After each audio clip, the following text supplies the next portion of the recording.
Nag-midlin siya ako sa classic kasi toxic kakampi ko. Teka, kilala ko to ah. Kaya nag-chat ako ng legit Serhes ba?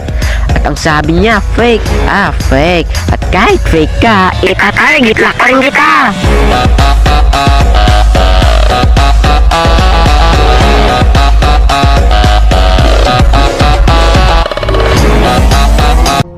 Mind your own Dito, akala ko mapipitas ko na siya.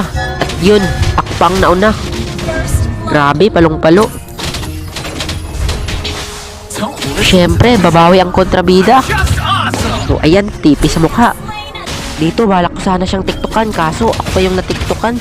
Grabe. Let the world.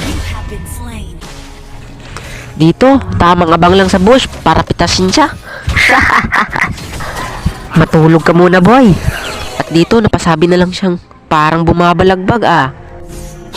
At dito, balak ko sana siyang tiktokan. Kaso, nagkamali pa ako.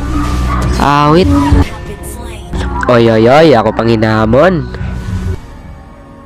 Ito, ipapatikim ko sa iyo ang hindi mo makakalimutan ay lagagi.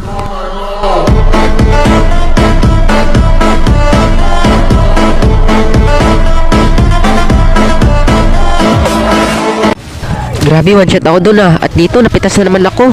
Ay, palong-palo si Idol ah. Tapos ka na ba? Ako naman, Serhes. Ito, titipihan muna kita bago patayin. Feel like a rap god. At syempre, babawi tayo. Ano na, boy? Eto, boy. Lasapin mo!